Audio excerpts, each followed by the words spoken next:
up, our country will not survive if a person like Steve Bannon's individual crimes aren't punished. It's ridiculous. These people are as crooked as the day is long. And if the American people aren't outraged, then we deserve what's coming to us.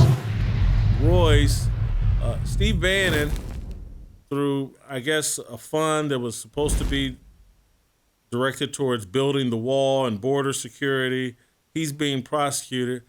But BLM raised billions of dollars, and I'm not aware, and they certainly misused and bought mansions and paid boyfriends and baby daddies and relatives. I'm not aware of any of them being prosecuted on any level, but Steve Bannon in the crosshairs. Make it make sense. Help us understanding what's going on here.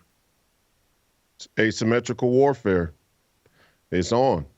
I mean, that's the bottom line. We're in an asymmetrical war with our government and with the political elites of the uniparty, of the globalist establishment.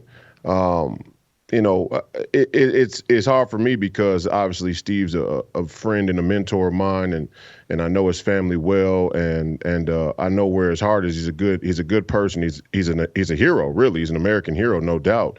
But this should just enrage the American people. The American people should not stand for this kind of stuff, but they're getting high and jerking off. I said it before, I'll keep saying it.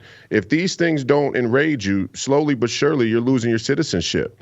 We are losing our country, and if we lose our country or continue to lose our country, you'll lose your citizenship, and you'll look up one day, and they'll come for you, and you'll go, well, why is nobody outraged? Why is nobody upset? Why is nobody coming to my aid or my defense? Because there was no country or no foundation left to base your defense on. And that's what they've done right here. And I wasn't involved with the Build the Wall campaign, obviously. I wasn't involved with the Save America PAC or anything like that. So I can't speak to the specific details of how the funds were raised or used. But I can say that, I mean, what the are we even talking about when it comes to financial crimes? What are we even talking about?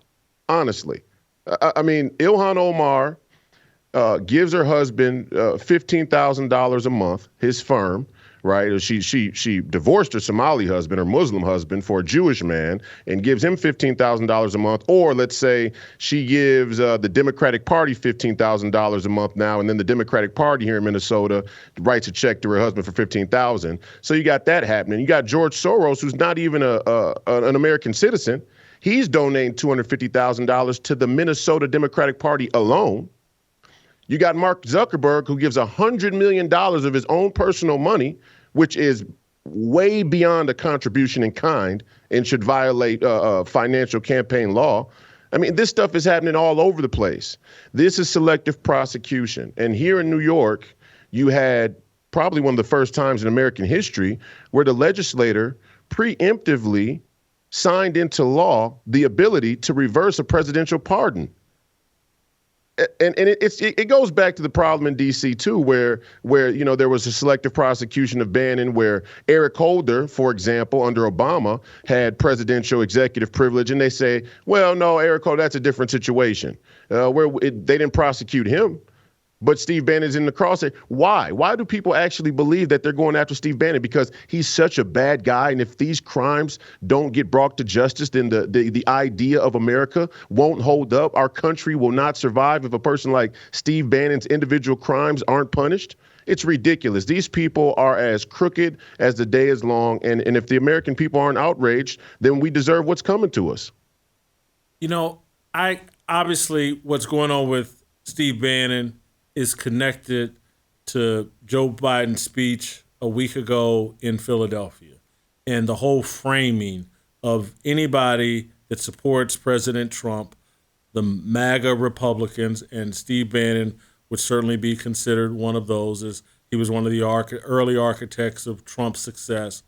And it's Biden and the left have been able to define the people that support President Trump as the worst things on the planet.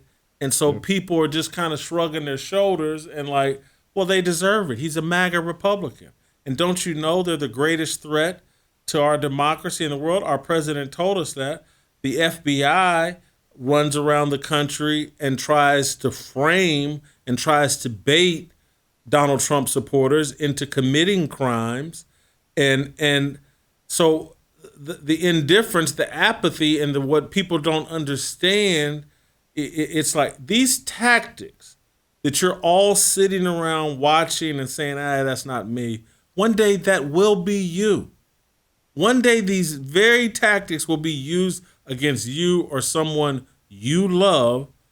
And that's why we should be standing up and being outraged because, and again, I don't know the details, but I do know that in this era we've lived in the last decade at least, the money that's been raised through Black Lives Matter, which is really just a Democratic political operation. And so it's just money being raised for Democratic policies. And we don't know where any of that money has gone. There's been no accounting. And I just, help me if I'm right or no one's being prosecuted for those crimes.